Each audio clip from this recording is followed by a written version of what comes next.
Great opening for Doom Part 19. Rip and tear indeed. Well, the little guys aren't worth the ammo. You know, rip and tear is a much better tagline than punch in the face. Although that second one just has more oomph to it. I don't know. Well, that's also every beat-em-up game. Hey, come on now. In Castle Crashers, you whack them in the face with a variety of silly objects, alright? I don't think you can even punch in that game.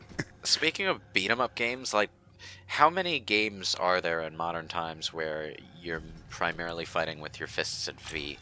Like outside of fighting games, I imagine. Outside of fighting games, yeah. I mean, beat-em-up style. I can't think of any. The Yakuza games, I know Yakuza are. game. The Yakuza series is like the only one that does it anymore, as far as my own game awareness goes. The only other one that I was... River City Ransom got us a 3DS game? For some reason. The only other one I can think World's slowest moving crusher puzzle. there was God Hand, but that game came out in like 2004 or something, so that's old. But yeah, I guess punching people isn't cool anymore or something. I don't know. No, I guess Ashura's Wrath. So you're clearly expected to use that secret compartment that just opened. But I can just sit on the pedestal and be fine. Yeah. It's like, who needs that? I've got this.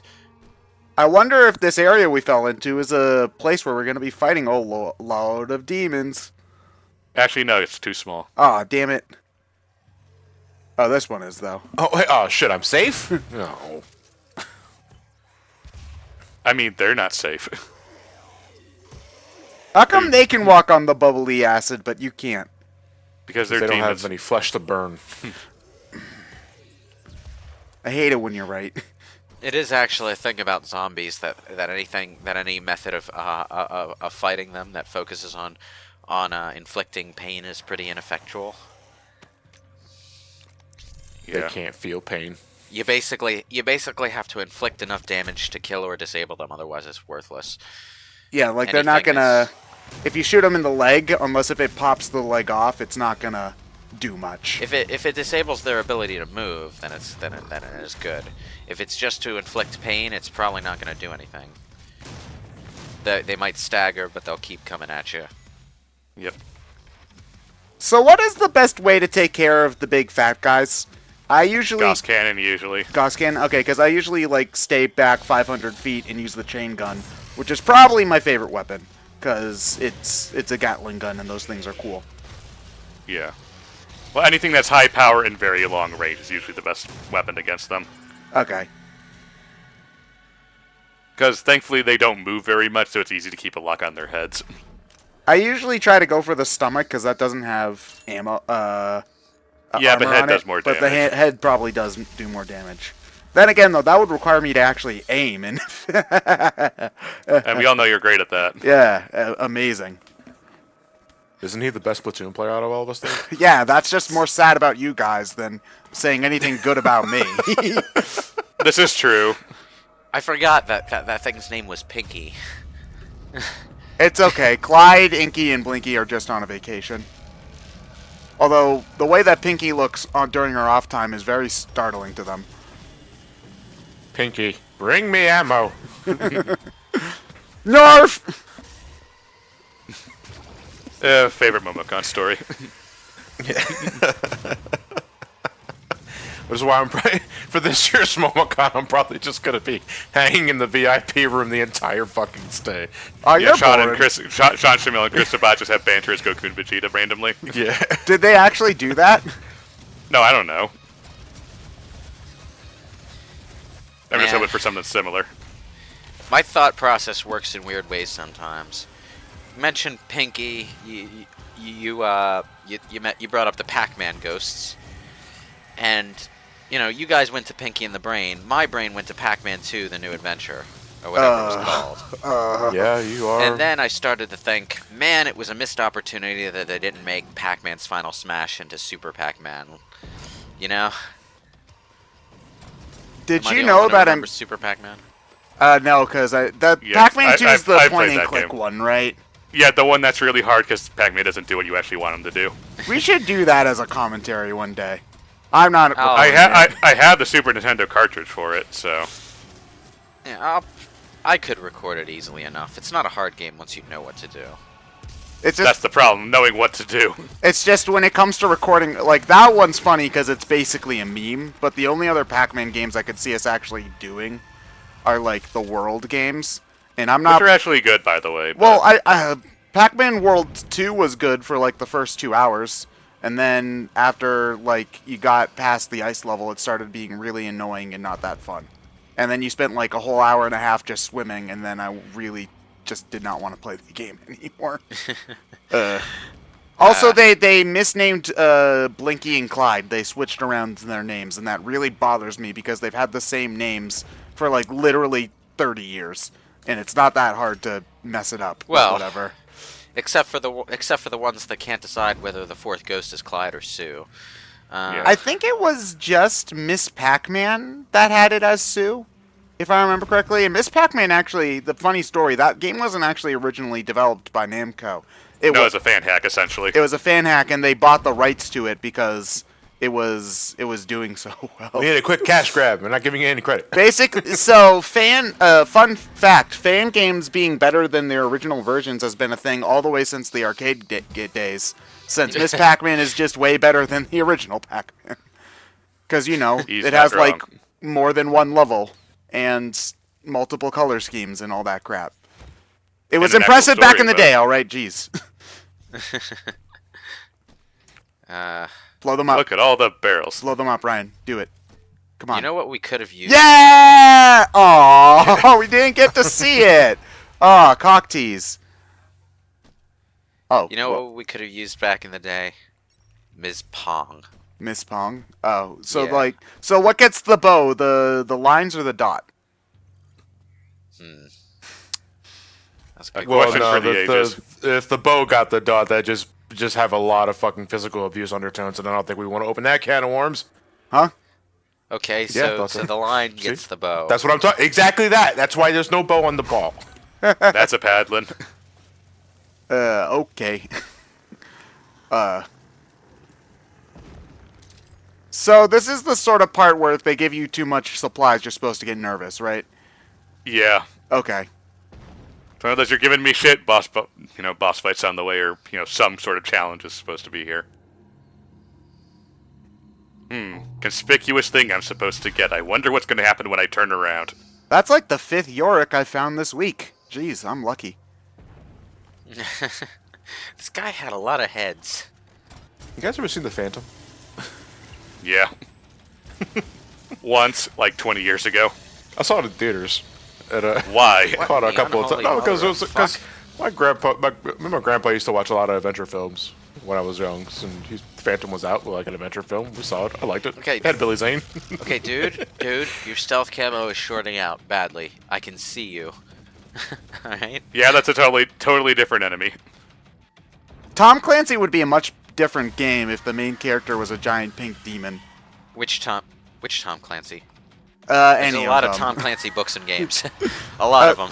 The stealthy one, Splinter Cell. That's it. Tom. Splinter Cell or yeah, Splinter Yeah. Cell. Tom Clancy, Tom Clancy, Tom Clancy. I have that on Uplay. It was like one of the free games that they were doing for their 30th anniversary or something. What, some guy just saying Tom Clancy over and over again? Mr. Caffeine, the game. Yeah. He's never coming back, Ryan. They even I got know. rid of Aisha, so now we don't have any fun at Ubisoft anymore. Speaking of Tom Clancy games, I need to get a hold of the original Rainbow Six games on the PS1 and stuff. Unless there's a more definitive version than the PS1, I don't know. I haven't researched this shit. But like, I remember playing the original Rainbow Six on PS1, like very briefly when I was a kid, and I couldn't get into it back then because I was a kid. And the thing about the Rainbow Six games, the old Rainbow Six games, is that they were basically the closest thing to like a simulation shooter that you could get. It wasn't just that you died in one hit if you were shot and the enemies did the same, although that was an aspect too. It was like this tactical rescue operation simulator where you planned out a strategy for your team of AI-controlled people to follow down to the letter. The SWAT games are like that too. Yeah, like you go into a map, you plot out which direction they're supposed to go and what they're supposed to do when they go there, I think. And then you work with them to complete an operation in a relatively limited environment, like a house or a building of some persuasion. You're in my spot, sir. I miss when Spoonie made videos. I haven't actually watched his video on SWAT. I should probably do that. He did a Let's Play of, like, I don't know if he One finished of the them. game, but he did a lot of it. Ooh, mega health. Man, you're missing all this lore, dude, from the giant hell speaker. I don't know why they've got a boombox in hell. I don't care what Black Doom has to say. See, Doom Guy wouldn't be dumb and side with the aliens. Well, they're not aliens, they're hellspawn. Well, I mean, if they come from another world, does that technically make them aliens? Well, I guess in definition-wise, yes. They're alien to this realm. Oh, actually, yes, Well, because technically they're we're in on their realm Mars. 'cause They're on yeah. Mars. Okay. Well, that makes us Yeah. the aliens, too. Well, we can both be aliens. He's not wrong. Yeah, one more. Got the challenge. And the last room of the stage. You weren't going for all the challenges in this playthrough, right? I go for them. I missed 2 before the final level, and the final level, since I missed 2, I said, fuck it, I don't care. Okay. I did my best 2, but unfortunately, like, the 2 before the final level, I kind of got unlucky. Oh, okay. Alright. So I remember one of them was, like, kill X number of enemies using explosive barrels, and, like, the last explosive barrel, like, just barely missed the last enemy I needed. Oh, okay. And so the only way to, like, do Would that be to, like, again would be restart to the stage. restart. Yeah, and that's... Or I guess I could have died and reloaded the room, but, Who wants to do that? yeah. Unlimited ammo. So does like 100% for this game include like maxing out all the weapon mods for every weapon and things like that, including the challenge things? There's not really a percentage meter on like your file or something, so. So that would I don't just know. be for like personal. Yeah, I don't know what like a speed run would qualify as 100% or something like that. Because if you wanted, so once you upgrade a weapon to its max, you have to complete a challenge in order to get it super duper upgraded. And there's no way you would ever be able to get all of Do all them that done on one run through. on yeah. one run through. So you would have to essentially grind for it. So I don't know. That's like, I mean, granted, that's something you would do for your own enjoyment if you wanted to say, oh, I did everything in this game possible. But again, for a speed run, I think they probably wouldn't want to do that because it wouldn't be fun to watch or play. Really. No, I imagine 100% would just be all secrets and all challenges. Yeah. That's what I would think it is. Yeah. And all the rune thingies and whatever. Well, those are secrets, but yeah. Oh, okay. Stuff. Okay, I'm glad I'm not the only one who does this because it's really annoying. to have Just having the exclamation points there. Oh, you missed one. No.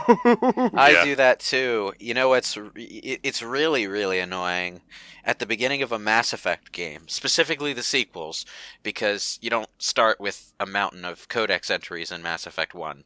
But in 2 and 3 you have like half the codex entries you would have gotten in the first game anyway. So you have like 10 billion unread entries in your codex. And the first thing I have to do is get rid of those goddamn markers.